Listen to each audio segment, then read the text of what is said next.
Cigarettes, they are battery-operated devices which mimic the look and some say the sensation of a cigarette. While e-cigarettes don't burn tobacco, they often contain nicotine. Technically, they can be sold to your children. And as Local 12's Paula Toti tells us, some worry that's how they're being marketed. It's kind of jarring when you first see the glamorous ads because smoking ads have been banned for decades. This actually isn't smoking. It's called vaping. Nothing is being burned. A mixture of e-liquid is being heated. Propylene, glycol, vegetable glycerin, food-safe flavorings, and nicotine if you use it. Many vapors, as they call users, like Frank Cahall, do use nicotine in the device in various amounts, but there is no tobacco. I started vaping when I was 13. The reason why I started vaping was because I thought it looked cool.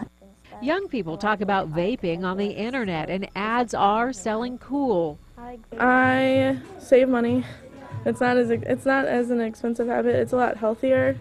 The average vaping about $30 a month, and while the health claim made by Gabriella Most may be up for debate, she says vaping has helped her stop the smoking habit she started at 18.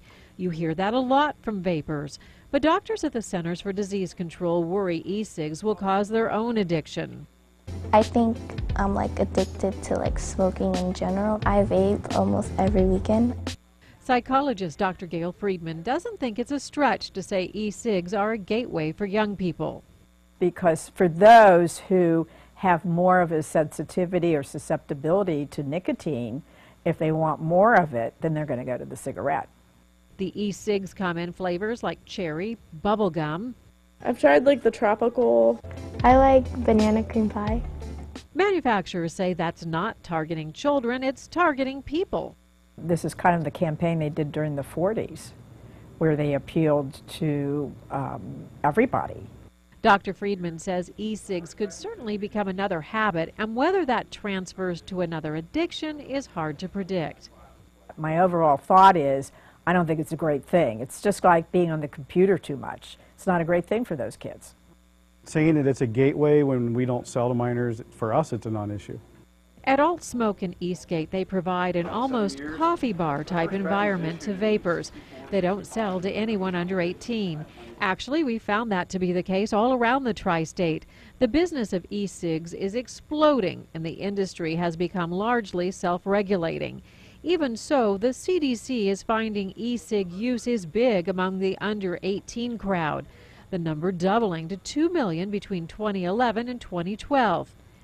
And while this girl on YouTube says she buys e-cigs on the internet, there was no assurance of if I was 18. For the most part, you at least are asked by online sellers if you are 18 before you can even explore the site. And for those who might say that e-cigs are healthier for her or other young people than smoking, there's a new report in the Journal of the American Medical Association that points to a study that suggests that e-cigs are being used to reinforce smoking among young people, not as an alternative. The FDA is working to regulate e-cigs, but so far has had difficulty defining its regulatory powers here. What these things really are becomes complex. It's really just smoking without a lot of chemicals. It is a new delivery system for nicotine, big business, and compared to smoking every day, a fraction of the cost. Paula Toti, Local 12 News. Now, it is legal to smoke e-cigarettes in public places in Ohio. However, the CDC worries that not enough is known about the risks of secondhand vapor. A recent study shows some nicotine is released into the air, exposing those nearby, but that same study shows the nicotine released from regular cigarettes is 10 times greater. A bill in Ohio banning the sale of e-cigarettes to anyone under the age of 18 was approved last night by state lawmakers. Governor John Kasich is expected to sign it. And there's a bill in Kentucky that regulates e-cigarettes as tobacco products, and that makes them off limits to anyone under the age of 18. That has cleared a House panel.